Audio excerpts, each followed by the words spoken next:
For the first time ever, a triple threat Hell in the Cell match for the WWE title.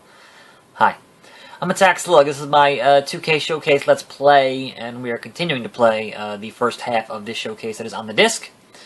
And it is now Del Rio versus Cena versus CM Punk, 2011 Hell in a Cell, New Orleans. So we're going to hit X. And look at this. I'm not going to look at this again. That's as soon as it lets me skip here, I'm going to skip because I don't need to see this static screen rotational bullshit. I'm sorry, I don't need to see it. So as soon as the match loads here and it lets me not stare at John Cena about to give the FU to Alberto Del Rio, get his attitude adjusted, and all that good fun stuff. We're gonna, yes, options to skip. Here we go. Skipping the entrances because obviously you would have seen them yesterday. So if you haven't seen them yesterday, go back and watch yesterday. That is usually how I run it up until you get into the match and then quit out. Because there's no real, like, unlike the My Career mode, there's no real stopping point in between events. It's kind of like you gotta get into the match and then quit out.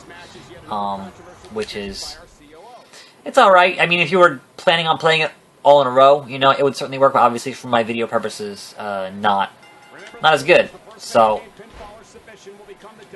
the idea here is to beat up CM Punk at the moment. Cavernous Hell in a Cell. So, I don't know if they do chain wrestling stuff in a triple threat. Obviously, have not spent too much time in CPU matches outside of the career mode and Destiny. Alright, so here's the problem. Video game matches that, out of the way, fucking way, referee. Video game triple threat matches are a pain in the ass for a number of reasons. And if I lose this, I'm gonna be not happy. So we'll see how it goes, but the computer tends to just team up on you together whenever you play these kinds of matches. And, like, CM Punk's just not doing anything right now. Like, the fuck he... Now, see, he's gonna attack... See, what was the point of that? What was... Oh, good. And I'm terrible at doing the reversals, so this is... I'm already, like, in the yellow here, which fucking sucks. So... I hate this. I hate this so much. No! Get... There was no way for me to fucking escape there. Well, yeah, you damaged CM Punk moderately because, fuck, man.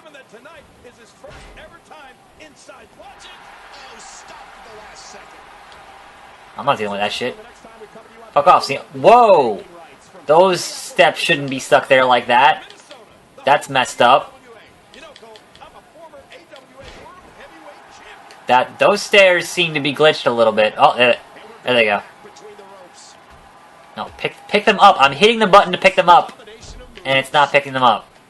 So, that happened. What the fuck is the point of having buttons if they don't actually do what you want them to? I'm, like, stuck in the ropes now. I'm stuck. This game. This fucking game. Fuck off, John Cena. Get up, Del Rio. You're the worst. Just get punched in the head. Just get punched in the head. He just, like, dropped on the fucking referee. I guess that's one way of winning a, can I interrupt? Oh, nice. I can totally screw up his five knuckle shuffle. That is hilarious. Didn't know I could do that. Alright, well, just do a little bit of damage here. Let's see him break it up. So, I realized, and perhaps, I don't know if that this applies to other games, but I could totally, if I can't get to the guy doing the pinfall in time, I could just clothesline the referee.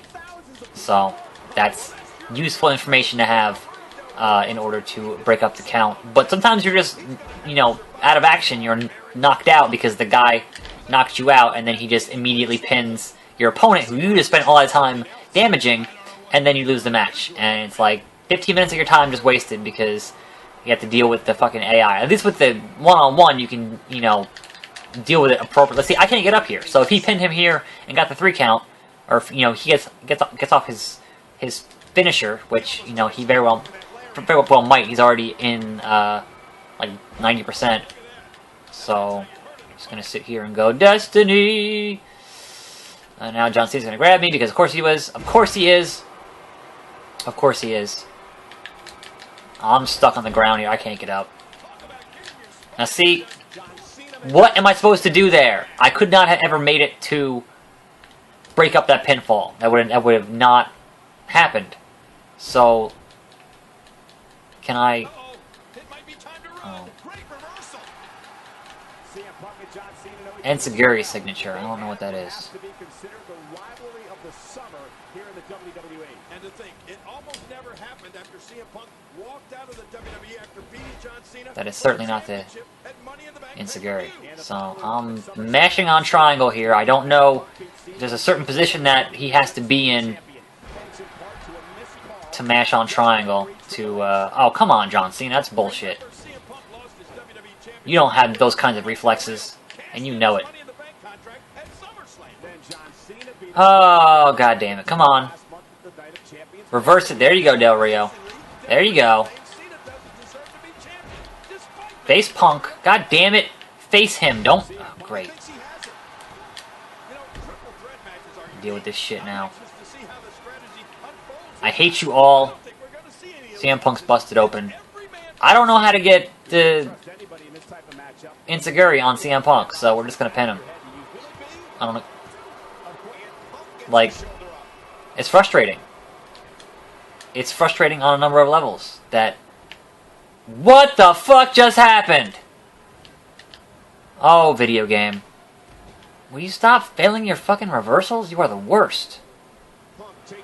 Great, now I'm gonna get AA'd here by Super Cena. And there's... Way to miss that, CM Punk. Way to miss that. Get up, Del Rio. Get up. Oops. Can I like do the backstabber? Like, I don't know what his signatures are. Like, obviously it says Enziguri, but how do I fucking do it? I didn't spend any time playing as Del Rio, so how the hell would I know? Yeah, you guys do that, because whatever. Oh, come on now. He could not have possibly seen that coming to do that. I'm just gonna get a pinfall if I can at this point. I'm fucking almost dead. I am almost dead. Just get up. Right, I'm gonna be right in time for Cena to... Well, yeah, you do your... Whatever, I'm gonna sit here and say Destiny over and over again. Oh. Yes, because CM Punk would totally do that. Hitting you.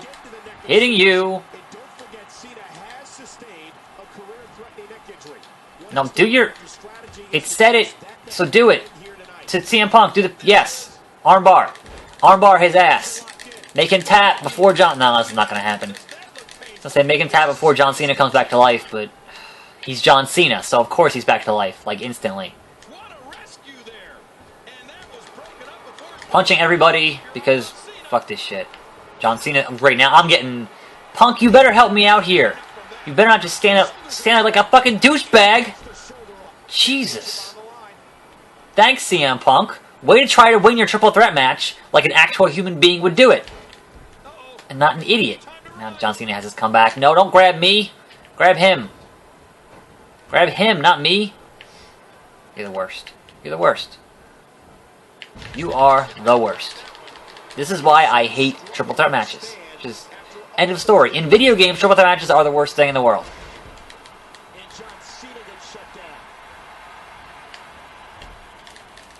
Yeah, take that, Super Cena.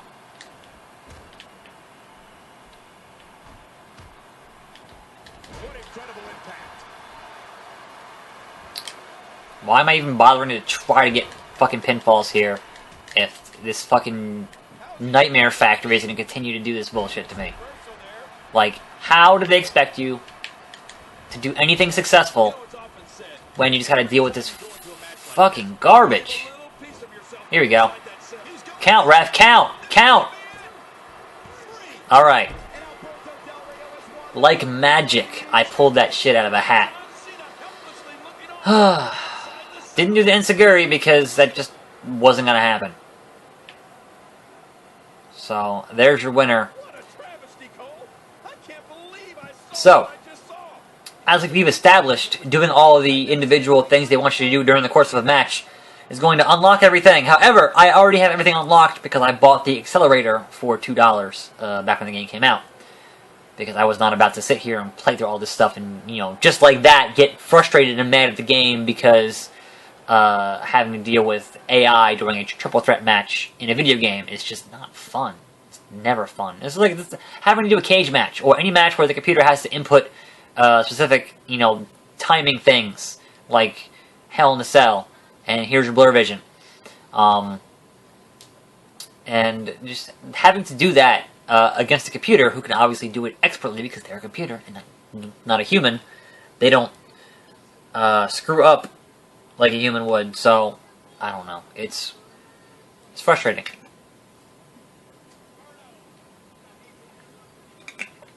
Oh, here we go.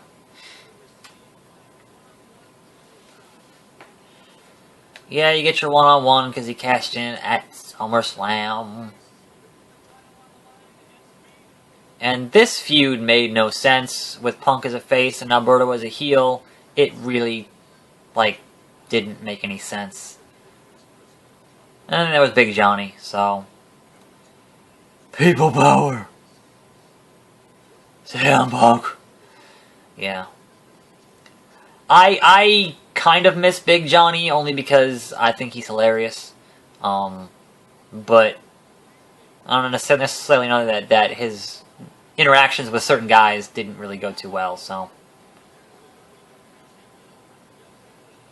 And here's more stuff that I can't remember that it happened with Mark Henry, which was weird, but there you go. Got that DQ nonsense finish. Yep. Survivor Series.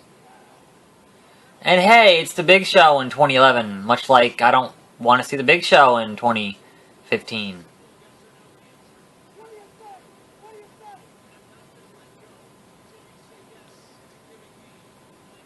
This seems oddly familiar to what they did with Cena and Rusev pretty recently.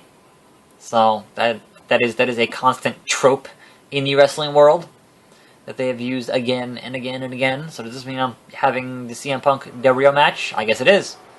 Here we are, Survivor Series, New York, New York. So this would be Madison Square Garden at the time. I think so. Because this is, I'm gonna say this is before the Barclays Center opened. But for anyone who's been in Madison Square Garden, this would not, that Titantron would not fit, or you know the crowds there are that arena setup is a little bit different, a little bit special. But being that this is a video game, they're not going to specifically render each arena how it should look. It's going to say, here's your one arena, and we're just going to pretend it's all the arenas. Because that is how video game development works. Which is why the Mania ones in these games always look real tiny, because they're just using the same standard one instead of an actual, you know, here's actually what Mania looked like. They're not going to do that. Because they are on this unfortunate schedule of having to put out one game every year. And when you only get one game a year, and you only have one studio doing it, you end up reusing a lot of assets, and you end up reusing a lot of work from the previous years. So they all kind of end up being kind of the same. Now, obviously, this one's a little bit different because this is the first one in a new console generation, and that's important. But at the same time, it's still, they're reusing a lot of stuff, and they got rid of they took out a lot of features. Oh right, this was the Howard Finkel deal, which was great. It was great. Ladies and gentlemen, introducing the challenger from Chicago, Illinois, weighing 218 pounds, CM Punk. Like, if you are a wrestling fan and you grow up to be a wrestler, you want Howard Finkel introducing you somewhere, anywhere, because Howard Finkel was the voice of the business for so long. And there he is, Howard Finkel. That's awesome. That's awesome. Howard Finkel is the ultimate company man. Howard Finkel was the man who came up with the name WrestleMania, because Vince wanted to call it the Colossal Tussle, which is a fucking terrible name. Can you imagine? It's the Colossal Tussle 31! What? No. No. So yeah, I am always appreciative of seeing Howard Finkel. And from what I understand is, you know, a pretty awesome dude, so. Here we go. Are they not going to actually say Madison Square Garden? Is that like, you know, a deal where you can't say Super Bowl like every year? No, it's the big game. Like, would you have to pay them to actually mention the name in the game? That's kind of unfortunate, because it's the greatest arena in the world, Madison Square Garden. I've been there. I was there for Royal Rumble 2000, I think. The one where the main event was Triple H and Cactus Jack, and they had like this cab, and I was sitting about 5 or 10 rows above the cab, which was right where the entrance was. So when Triple H and Cactus were having a bit of a street fight deal under the cab, I couldn't see them, so I had to be, you know, looking at the screen and shit. Find it. There we go. Punch him in the face. Now this, he ducked it. This is much easier to deal with. This is a one-on-one encounter, so I can at least use some tried and true heel tactics, because apparently I am terrible at reversing actual moves, which is annoying. And of course he's going to reverse that. So let's just keep kicking him in the face, because that's what we do here. It hasn't given me any kind of a goal yet as far as what my, you know, what I should be doing here. There's no real, hey, here's your goal in what you should be doing. Oops. Didn't mean to do that.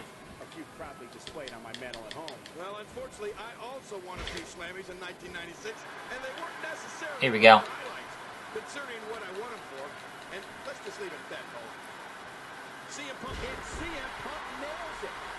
CM Punk nails it. Here we go. Alright, Del Rio. Time to go to sleep. Get up. Let's go to sleep. Nope. Reversed it.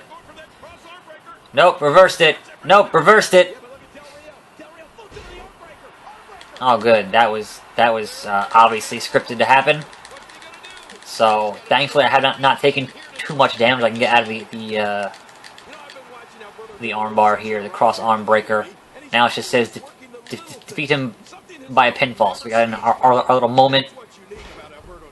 And what the hell? I reversed it. I was still dizzy, and then I couldn't reverse the second one. That's dear video game. Annoying. There we go. Oh, come on. Like, it's frustrating. It's frustrating.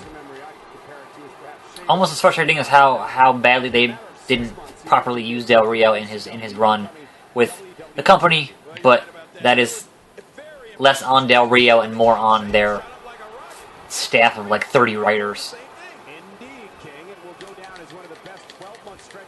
Yes, we all know how often CM Punk used the camel clutch. That happened all the time, right? Oh, come on. There we go. Get him in that half Boston Crab there.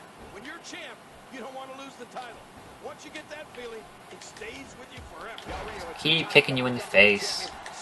Keep kicking you in the face. keep doing flying head scissors because sure, why not? Why does he keep getting up so fast? You know, King, I'm thinking about filing a criminal and civil lawsuit. I have no stamina left. This is great. How does that anaconda bite feel anyway? It's excruciating. I'm in severe pain. It's a miracle I'm even out here. Is this like still the heel Cole stuff where he's like just bitching and complaining?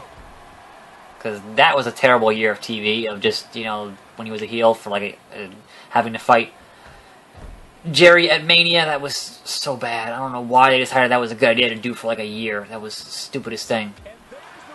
However, come on, Del Rio. Gotta fucking reverse everything? Jeez. However, I will say, specifically, Michael Cole on Season 3 of NXT was fantastic. Because him and Josh Matthews just did not give a shit. There we go. Get up. Get back in the ring. And it looks like we could be heading back into the ring. Get up. And go to sleep. It is nap time. Let's get space here between the rope and the... There we go. And he kicks out. Into the vice. There you go.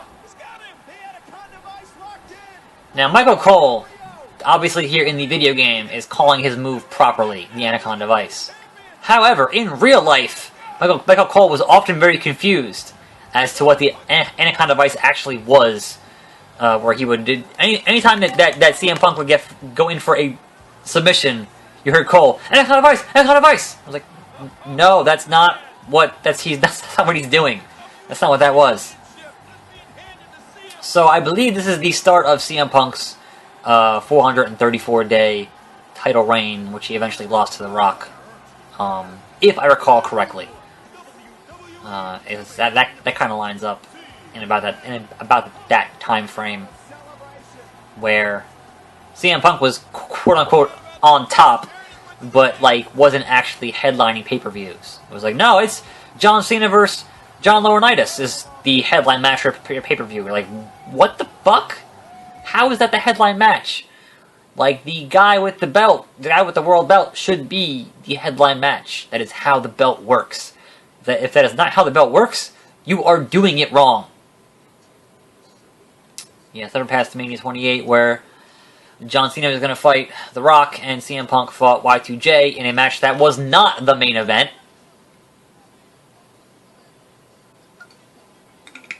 It was a good match, though. And there's The Rock, because, you know, he decided to do that. And, of course, The Rock won in Miami, because The Rock is a celebrity. And whenever you have a celebrity come in to wrestle, the celebrity wins. That is usually how it works. But, where does this... At what point do we get to deal with, oh yeah, Money in the Bank? That was a weirdly stacked Money in the Bank. And that was the hilarious Cena face when he won this Money in the Bank. Which is, he was like, ah! I wonder if they'll show it. I wonder if they'll show it. That face is fucking amazing. But yeah, that was a weird year for Money in the Bank. It really was.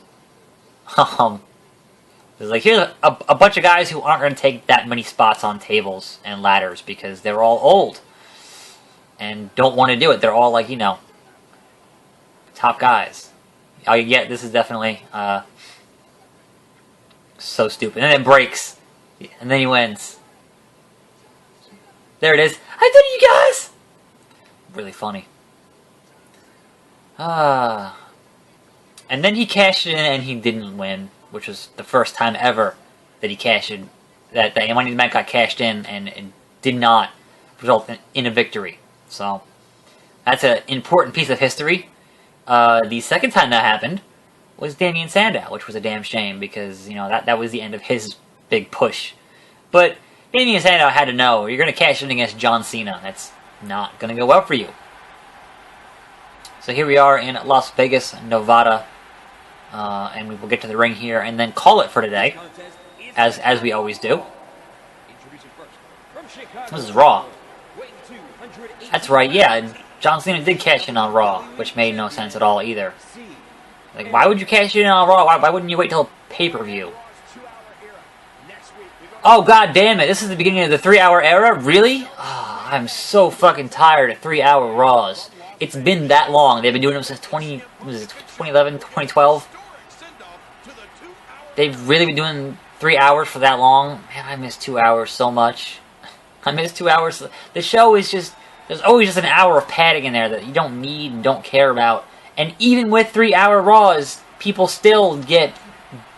Like, don't get storylines. It's like, what the hell are some of these guys even doing if they don't ever get anything for them when you still got to fill 3 hours? Because so much of the time is spent just doing recaps. Hey, here's what happened half an hour ago. No, I'm watching your fucking show. I know what happened half an hour ago. You don't have to remind me 40 times over the course of your 3-hour broadcast that it's not... Sorry. I get upset because it's a long fucking show to watch every week. Which is kind of why I stopped watching SmackDown, because if something happens on SmackDown... Oh, this is versus Big Show. Okay. If something happens on SmackDown and it's cool, they'll redo it on Raw. So it just feels like a rehash. And usually, if something super important happened and they don't redo it, they'll tell you about it on Raw. So I found that SmackDown is kind of pointless to watch these days. But perhaps that will change when they move to USA next year, and they'll run angles between Monday and Thursday because they're on the same channel or something. I don't know. That seems viable. But here's the big nasty bastard, and we're gonna fight him tomorrow in tomorrow's episode, or at least that is the plan. Unless they're making us play as the Big Show, in which case then we're gonna fight against CM Punk. But we'll find out here in about 4 or 5 seconds, and then we'll call it for today. So, as soon as this little circle loads here, making sure there's no additional cutscene bullshit, BS. Yeah, defeat Big Show, okay. So we're playing a CM Punk against the big cheeseburger-eating bastard. And that'll be fun. But that'll be tomorrow. So CM Punk faces the Big Show on Raw 999 in Las Vegas, Nevada. That's the July of 2012. So the 3-hour era started 3 years ago, which is insane to me. Anyway, this has been yet another episode in the 2K Showcase. Thank you for watching. As always, I'm your host, Saxlug, and I will see you next time, right here on this channel. And I'm out!